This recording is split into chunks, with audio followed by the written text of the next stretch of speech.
प्यारे बच्चों, आप सभी का फिजिक्स क्लासेस में स्वागत है। आज हम लोग पढ़ेंगे गति के समीकरण और गति के समीकरण को कैसे हम ग्राफीय विधि से हल करते हैं इसके बारे में हम बताएंगे।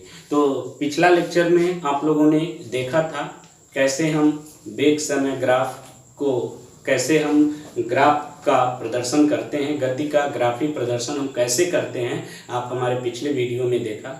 और अब मैं आप लोगों को बताऊंगा ग्राफ के ही मेथड से यानी ग्राफिक विधि से गति के समीकरण को कैसे हल करते हैं। तो गति के तीन समीकरण हमने यहाँ पर लिखा है बच्चे। पहला v बराबर u प्लस AT और दूसरा है s बराबर ut plus half AT square और तीसरा है v square is equal to u square plus 2as। अगर जो आपसे कोई पूछे कि गति का प्रथम समीकरण क्या है तो आप बताएंगे v बराबर u प्लस AT और गति का दूसरा समीकरण s बराबर ut plus half AT square और गति का तीसरा समीकरण v square is equal to u square plus 2as, जहां u को प्रारंभिक वेग और v को अंतिम वेग, t को समय, a को त्वरण और s जो होती है वो तय की गई दूरी होती है। ठीक है बच्चे, तो ये तो आप सभी लोग जान गए, इसको मैंने बता दिया आप सभी को। अब यहाँ पर आप क्या करें, पहला नंबर डालेंगे ग्राफीय विधि द्वारा v बराबर u प्लस AT को व्युत्पन्न करना। तो वेग समय ग्राफ आप सभी को मैं बताया था खींच करके, उसी में आते हैं। यहाँ पर देखो बच्चे, हम देख रहे हैं कि जैसे जैसे समय बढ़ रहा है वस्तु का वेग भी बढ़ रहा है। समय बढ़ रहा है तो वस्तु का वेग भी क्या हो रहा है, बढ़ रहा है। यहाँ पर देखो बच्चे, समय t बराबर 0 पर वस्तु का बिंदु A पर वेग जो है वो u है और t समय बाद उसका वेग क्या हो जा रहा है, v हो जा रहा है। t समय बाद उसका वेग बढ़कर क्या हो जा रहा है, v हो जा रहा है। तो यहाँ से यहाँ तक वेग क्या है, v है और ये जो है इतना जो पॉइंट है वह u है, जो वस्तु का आपका प्रारंभिक वेग है। तो बच्चे ये पूरा हमारा आपका क्या हो गया, ये समय t हो गया, तो ये भी समय t होगा, ये पूरा समय t होगा तो भी हमारा क्या होगा, t होगा। तो अब देखो, अगर जो ये u है, यहाँ मैंने चित्र में दिखाया है ये u है, तो ये भी क्या होगा, u होगा। अभिवर्षण में तो हम आपसे पूछें BD की वैल्यू क्या होगी, तो आप क्या करेंगे, बड़ी दूरी में से छोटी दूरी को घटा देंगे। चूंकि ये v है और ये u है तो यह हो जाएगा v माइनस u। तो हम सबसे पहले एक्सीलरेशन त्वरण की बात करते हैं। तो त्वरण की क्या परिभाषा आप लोगों ने पढ़ा है, वेग परिवर्तन बटे समयांतराल। यानी हम कह दें कि वेग में बदलाव बटे समय में बदलाव, तब हमको क्या प्राप्त होता है, त्वरण। तो वेग में क्या बदलाव हुआ है, यहाँ पर आप लोग देखें, हमने लिखा है वेग में बदलाव बटे समय में बदलाव। तो यहाँ पर a इज इक्वल टू वेग में क्या बदलाव हो गया, v माइनस u बाई, यहाँ पर समय में क्या बदलाव हो गया, t माइनस क्या हो जाएगा, 0। अगला सुनिए, तो यहाँ पर हो जाएगा a is equal to v minus u by t। अब इसका बच्चे यहाँ पर क्रॉस मल्टीप्लीकेशन कर लें तो इसका तिर्यक जब गुणा करेंगे तो हो जाएगा v minus u is equal to AT। अब देखो माइनस यू को पक्षांतर करते हैं तो यह क्या हो जाएगा, v is equal to u plus AT। v is equal to क्या होगा, u प्लस AT। तो ऐसे में आप लोग क्या देखें कि चित्र में बिंदु A पर, चित्र में क्या लिखे, बिंदु A पर किसी वस्तु का प्रारंभिक वेग u है, फिर t समय बाद उसका वेग a से b तक एक समान दर से परिवर्तित होता है। एक समान दर से क्या होता है, परिवर्तित होता है। दूसरे शब्दों में हम कह रहे हैं कि a से b तक एक समान त्वरण a होता है। दूसरे शब्दों में हम क्या कर रहे हैं, बिंदु A से B तक एक समान त्वरण A होता है और t समय बाद उसका वेग v हो जाता है। t समय बाद उसका वेग क्या हो जाता है, v हो जाता है, जो इस ग्राफ में क्या है, प्रदर्शित है। आगे बात समझ में। तो ग्राफी विधि से अगर जो आपका एग्जाम में आता है, इंपॉर्टेंट है, मोस्ट इंपॉर्टेंट है, ग्राफी विधि से पहला समीकरण आता है तो सर्वप्रथम देखो बच्चे, जब तक आप इस ग्राफ को नहीं समझोगे तो आप इसका डेरिवेशन नहीं कर सकते। तो हमने आपको बताया, तो सबसे पहले आप त्वरण की जो परिभाषा आप जानते हो, वेग परिवर्तन बटे समयांतराल, तो वेग में बदलाव बटे समय में बदलाव। तो यहाँ पर हमने लिखा a = v - u बटे t-0, ये हो जाएगा। तो या करके हम यहाँ पर आपको क्या दिखा दिए, a बराबर v - u बाई टी, तिर्यक गुणा कर दिया तो v इसका यहाँ गुणा कर दिया तो v - u बराबर a जाएगा at, u को पक्षांतर कर दिया तो v बराबर u प्लस at। ये आपका हो गया गति का प्रथम समीकरण। देखो बच्चे, अब हम लोग क्या करेंगे, गति के द्वितीय समीकरण को कैसे ग्राफी विधि द्वारा निकाला जाता है, इसको हम लोग हल करेंगे। ठीक है, तो यहाँ पर हमने लिखा ग्राफी विधि द्वारा s बराबर ut plus half at square को व्युत्पन्न करना। ठीक है, तो कैसे हम व्युत्पन्न करेंगे, आप देखें इस ग्राफ में, देखें हम क्या करेंगे, OABC का क्षेत्रफल ज्ञात करेंगे। इसका ये पूरा क्षेत्रफल ज्ञात करेंगे। इसका क्षेत्रफल ज्ञात करने के लिए आपको दो चीजों का ध्यान में रखना है। पहले तो ये आयत बन रहा है, OABC आयत है, तो आयत का क्षेत्रफल निकालेंगे, फिर उसके बाद ABD त्रिभुज का क्षेत्रफल निकालेंगे। ठीक है, तो ये जब निकलेगा तो यहाँ से आपको जो आपका फाइनल रिजल्ट आना है वो रिजल्ट आपको मिल जाएगा। ठीक है, तो सबसे पहले आप लोगों को मैं लैंग्वेज बोल रहा हूँ, आप लोग लैंग्वेज लिख लें। माना कि वस्तु t समय में s दूरी चलती है।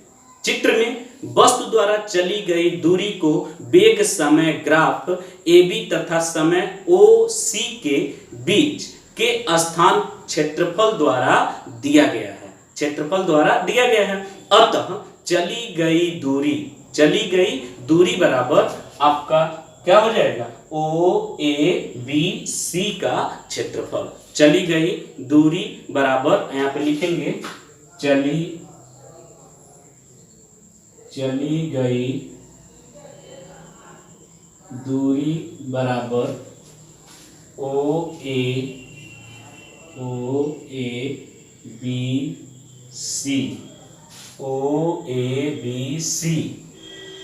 का क्षेत्रफल। OABC का क्षेत्रफल, चली गई दूरी को हम किससे लिखते हैं, S से। क्या हो जाएगा, OABC का क्षेत्रफल। अब आप लिखेंगे S बराबर क्या मैंने बताया, आयत का क्षेत्रफल। तो आयत का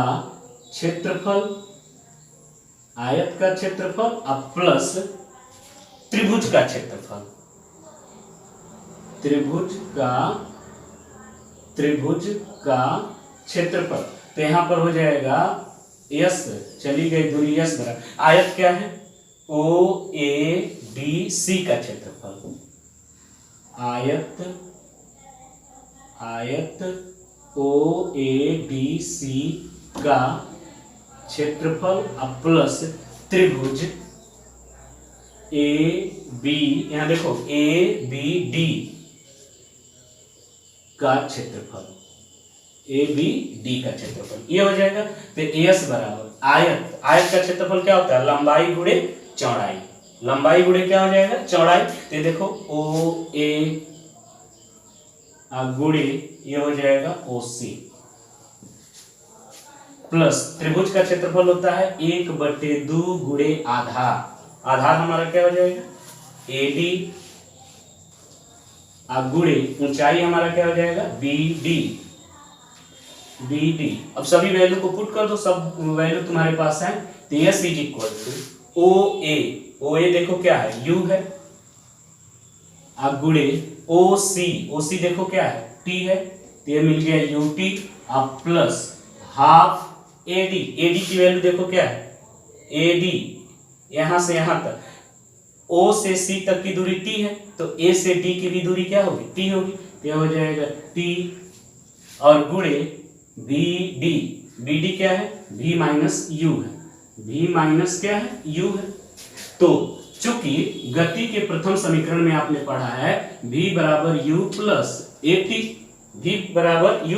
AT, तो इस प्लस U को हम इधर पक्षांतर कर दें तो क्या हो जाएगा, V - U बराबर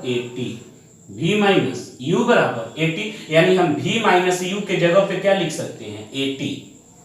v माइनस यू की जगह पे क्या लिख सकते हैं 80, तो यहाँ v माइनस यू आया है ना, तो इसके जगह पे हम क्या लिख दें 80। तो हमारे पास क्या आ जाएगा बच्चे, ये देख लें, यस बराबर ये हो जाएगा ut आप प्लस,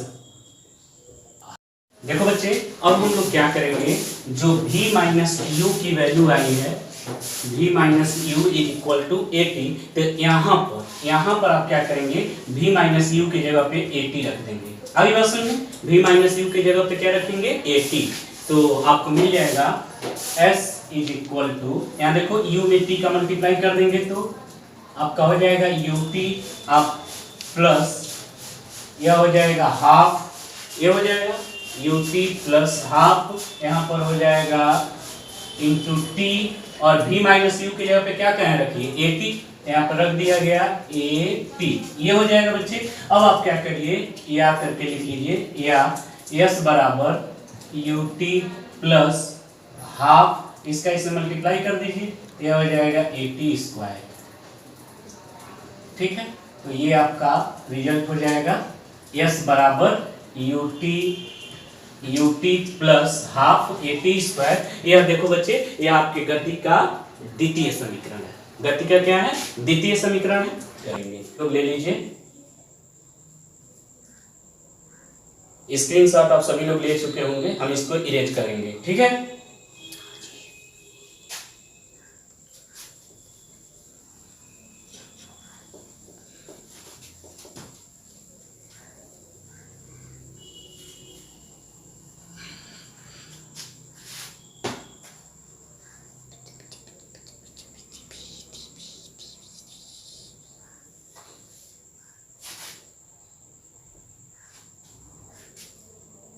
अब तीसरा नंबर यहाँ पर आप लोग हेडिंग डाल लेंगे, ग्राफी विधि द्वारा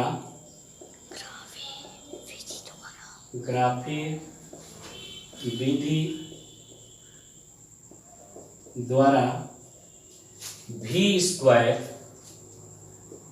is equal to u square plus 2as को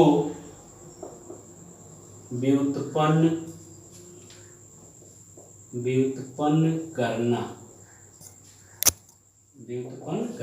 इसको हम लोग पढ़ेंगे। ठीक है, तो सबसे पहले इसको पढ़ने से पहले आप सभी लोग इसको, मैं लैंग्वेज बोल रहा हूं, आप लोग लिख लेंगे। स्पष्ट है कि t समय में वस्तु द्वारा चली गई दूरी s को चित्र OABC के द्वारा दिया गया है, जो एक समलंब है। अतः चली गई दूरी s बराबर समलंब OABC का क्षेत्रफल, क्या लिखेंगे, OABC का क्षेत्रफल। चली गई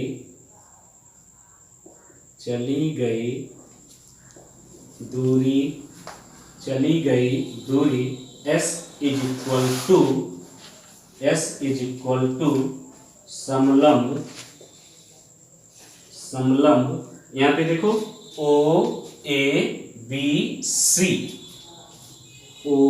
OABC का क्षेत्रफल। तो चली गई दूरी s इज इक्वल टू समलंब का क्षेत्रफल, आप जानते ही हैं क्या होता है, समांतर भुजाओं का योग और गुणे क्या हो जाएगा, ऊंचाई। ठीक है, तो यहाँ पर क्या हो जाएगा, OA प्लस OC, ये देखो OA प्लस OC और गुणे यहाँ पर हो जाएगा ये OC, सॉरी ये हो जाएगा, यहाँ पर लिखेंगे ये आपका OA प्लस BC, सॉरी ये हो जाएगा OA प्लस BC और गुणे हो जाएगा आपका OC,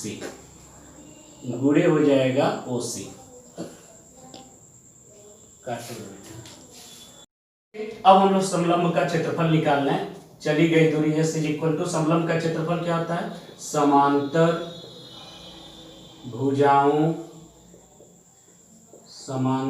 भुजाओं का योग गुणे ऊंचाई बटे 2, ये हो जाएगा।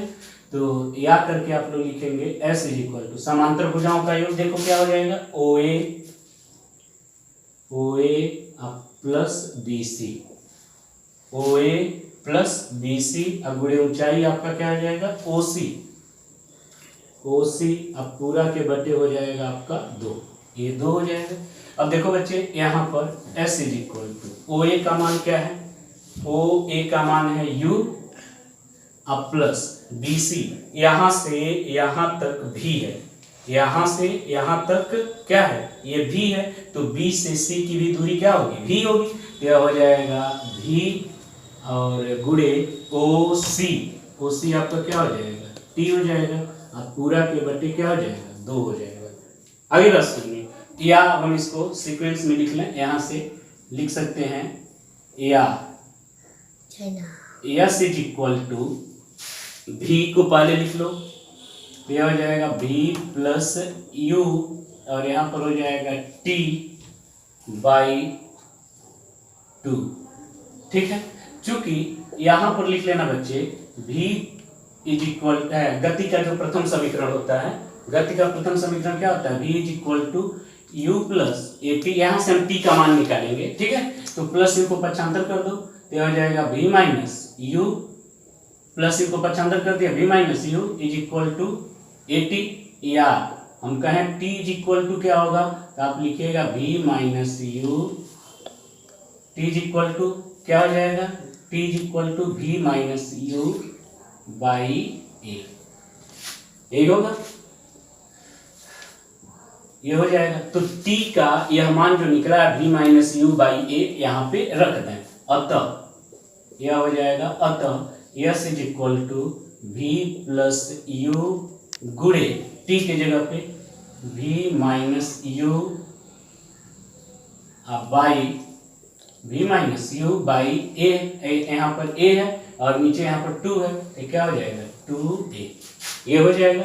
अब देखो बच्चे यहीं से एक स्टेप और हम लोग लिखते चलें, S इज इक्वल टू, आप लोग क्लास 8 में पढ़े होंगे, एक ब्रैकेट में A प्लस बी और दूसरे ब्रैकेट में A माइनस बी का क्या फार्मूला होता है, A square minus B square. तो उसी तरीके से एक क्वेश्चन में V प्लस यू, एक क्वेश्चन में V माइनस यू, तो यह हो जाएगा V square minus U square upon 2A और बटे 1 लिख के तिर्यक गुणा कर लीजिए। तो तिर्यक गुणा करेंगे इसका, तो यह हो जाएगा V square minus U square, यहाँ लिख लीजिएगा या, और इसका यहाँ गुणा करेंगे तो यह हो जाएगा 2A। अब देखो बच्चे माइनस यू स्क्वायर को इधर पक्षांतर कर दो, सॉरी 2AS होगा ना, ये इसका इसमें गुणा करेंगे तो क्या हो जाएगा 2AS हो जाएगा। अब देखो क्या करना है, माइनस यू स्क्वायर को इधर पक्षांतर कर दो, तो यह करके हो जाएगा V square is equal two plus, ये माइनस इधर चला जाएगा तो प्लस यू स्क्वायर, अब प्लस यहाँ पर क्या हो जाएगा 2AS। तो ये आपका मिल गया गति का तृतीय समीकरण जो मैंने यहाँ पर लिखा था, V square is equal to U square plus 2AS। तो ये हो गया आपका गति का तृतीय समीकरण। तो मैंने आप सभी को बताया गति का प्रथम समीकरण, गति का प्रथम समीकरण V बराबर U प्लस AT, और गति का द्वितीय समीकरण S बराबर UT plus half AT square, और गति का तृतीय समीकरण V square is equal to U square plus 2AS, इसको मैंने बता दिया। V square is equal to U square plus 2AS ग्राफी विधि से कैसे इसको हम निकालते हैं इसके बारे में मैंने बता दिया। आप सभी लोग अच्छे से इसका नोट्स तैयार कर लेंगे और इसको अपना तैयारी कर लेंगे एग्जाम के लिए, महत्वपूर्ण हेडिंग है। आज के लेक्चर में बस इतना ही।